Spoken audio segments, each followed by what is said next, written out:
விசிகாவிலிருந்து திரு வன்னியரசு அவர்கள் நம்முடைய இணைந்திருக்கிறார். சார் வணக்கம். இணைப்பில் வந்தமைக்கு முதல்ல நன்றி. அதாவது தொடர்ந்து திரு விஜய் அவர்கள் மீது வைக்கப்படக்கூடிய குற்றச்சாட்டு நடிகருக்காக கூடுறாங்க கூட்டம், அதாவது அவர் என்ன பேசினாருன்னு அவங்க கூடியிருந்தவங்களுக்கே புரியாது அப்படின்ற பார்வையெல்லாம் முன்வைக்கப்படுது. ஆனால் இதை நம்ம இப்படி எளிதில் புறந்தள்ளி விட முடியுமா? ஏன்னா நம்ம நியூஸ் தமிழ் செய்தியாளர்கள் களத்தில் இருந்து ஒவ்வொரு பைட்டா எடுக்கிறாங்க. அப்போ அங்கே வர்றவங்களே சொல்றாங்க, இந்த கேள்வியை முன்வைக்கிறாங்க, ஆனால் இவ்வளவு நேரமா 8 மணி நேரம் 10 மணி நேரம் நாங்கள் காத்து கிடக்கிறோம்ல, ஒரு நாள் போய் ஓட் போட மாட்டோமா, எங்களுடைய வருகை எல்லாமே ஓட்டா மாறும் அப்படின்னு அவங்களுடைய வாதத்தை முன்வைக்கிறாங்க. இதை எப்படி நீங்க பாக்குறீங்க? இல்ல, அது ஓட்டா மாறும்போதுதான் அது உறுதிப்படுத்தப்படும். ஏன்னா இன்னைக்கு கூட்டம் அவரை பார்த்துட்டு கூட்டம் அப்படியே போய்கிட்டு இருக்கு அப்படிங்கிறத நம்ம லைவ்லயே பாக்குறோம். கடந்த மாநாட்டுல அவர் வந்த உடனே பார்த்தவங்க எல்லாம் வெளியேறாங்க, பாக்குறாங்க. அதனால ரசிகர்கள் அரசியல் படுத்தப்பட்ட ஒரு வாக்காளர்களாக தொண்டர்களாக மாறும்போது அது உறுதிப்படுத்தப்படும். இதுவரை மரியாதைக்குரிய விஜய் அவர்களே ஒரு அரசியல் படுத்தப்பட்ட தலைவரா இருக்கிறாரா, பேசுறாரா அப்படிங்கிறதே ஒரு கேள்விக்குறிதான். தமிழ்நாட்டுல 2 உதிரிகள் தலைவர்களா இருக்கிறாங்க அப்படின்னா, அதாவது அரசியல் படுத்தப்படாத தலைவர், அதாவது அதனாலதான் அந்த வார்த்தையை நான் சொன்னேன், இருக்கிறாங்க அப்படின்னா ஒருவர் சீமான், இன்னொரு விஜய். 2 பேருமே ஒரே மாதிரியான ஆளுமைகளா தான் இருக்கிறாங்க. அதனால அரசியல் படுத்தப்படுவது முதல்ல தொண்டர்கள் அரசியல் படுத்தப்படுவதற்கு முன்பு தலைவர்களாக இவர்கள் அறிவிக்கப்பட்டவர்கள் இவர்களே முதல்ல அரசியல் படுத்தப்படணும். அப்போதுதான் அந்த வாக்காளர்கள் அல்லது வாக்குகள் அவர்களுக்கு உறுதிப்படுத்தப்படும். அதனால கூட்டம் கூடுது அப்படிங்கிறதுனால அந்த கூட்டம் முழுக்க அவர்களுக்கு வரும் அப்படிங்கிறத விஜய் வர்றாரு அப்படின்னா எல்லாரும் போய் பார்க்கணும் விரும்புவாங்க. சினிமாவில் அவர் நடிச்சிருக்கிறாரு, அதனால பார்ப்பாங்க. அதனால 2026 தேர்தலில் தான் அது உறுதிப்படுத்தப்படும் அப்படிங்கிறதுல எந்த மாற்று கருத்தும் இல்லை. சார், அதே மாதிரி இந்த கூட்டணி தொடர்பாக பேசும்பொழுது கூட அதிமுக பாஜக கூட்டணி அவர் விமர்சித்திருந்தார் இந்த முறை. அதையும் தாண்டி என்ன சொல்றாரு அப்படின்னா, திமுகவுக்கு நீங்க ஓட் பண்றீங்க அப்படின்னா அது பாஜகவுக்கு செலுத்தக்கூடிய வாக்கா மாறிடும், அதனால நீங்க கவனமா இருங்க அப்படின்னு வாக்காளர்களை உசார்படுத்துறாரு.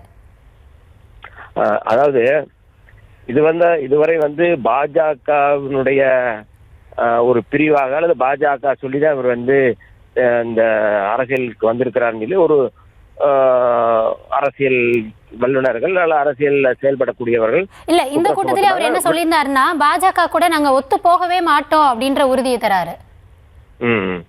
அதான் இதே வாக்குறுதியை மரியாதைக்குரிய எடப்பாடி பழனிசாமி அவர்களோட தான் சொன்னாங்க.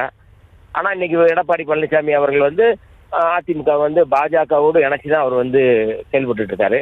என்னுடைய கேள்வி விஜய் அவர்களுக்கு வைக்கக்கூடிய கேள்வி என்னன்னா, நீங்க பாஜகவை கொள்கை எதிரின்னு சொல்றீங்க. பாஜகவினுடைய கொள்கையை எதிர்த்து, எந்த கொள்கையை எதிர்த்து நீங்க எத்தனை போராட்டங்கள் நடத்தி இருக்கிறீங்க? வரிசையா பாஜகவினுடைய கொள்கைகளை நம்ம சொல்லலாம். இந்த குடியுரிமை திருத்த சட்டத்துக்கு எதிராக நீங்க போராடி இருக்கீங்களா? இல்ல. இப்ப நீங்க இந்த எஸ்ஐஆர் என்று சொல்லக்கூடிய இந்த சிறப்பு தேர்தல் வாக்காளர்கள் திருத்த சட்டத்தை எதிர்த்து நீங்க போராட்டம் நடத்திருக்கீங்களா?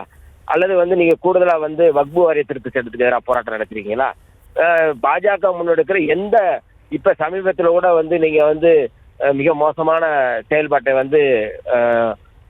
நம்முடைய மோடி அவர்கள் முன்னெடுத்தாங்க. எந்த கொள்கையை, எந்த செயல் திட்டத்தை பாஜகவுக்கு எதிராக நீங்க போராட்டம் நடத்தி இருக்கிறீங்க அல்லது கண்டன அறிக்கை கொடுத்திருக்கிறீங்க?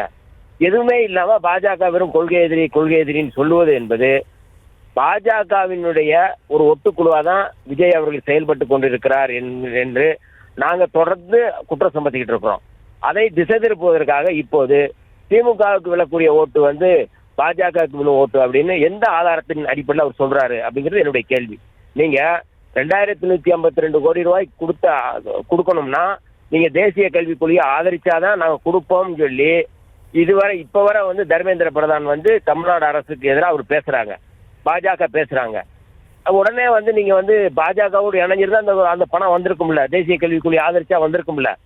அப்ப எந்த அடிப்படை ஆதாரமும் இல்லாத ஒரு குற்றச்சாட்டை சொல்வதன் மூலமாக அவர் தன்னை அதிலிருந்து விலக்கி கொள்கிறாருன்னு தான் பார்க்கணுமே ஒழிய, இது ஒரு நாடகம், பாஜகவும் விஜயும் சேர்ந்து நடத்துகின்ற நாடகம். இது முழுக்க பாஜகவால் எழுதி கொடுக்கப்படுகின்ற ஸ்கிரிப்ட். அந்த ஸ்கிரிப்டை பாவம் அவர் படிச்சுட்டு போறாரு. அது அவருக்கு என்ன சொல்றோம்னு அவருக்கே புரியாம பேசுறாரு. இன்றைக்கு திராவிடத்துக்கு எதிரான அந்த ஆரியத்தை முன்வைப்பதற்காக இந்த ஆரியவாதிகள் பூரா இந்த வேலையை செய்கிறார்கள்.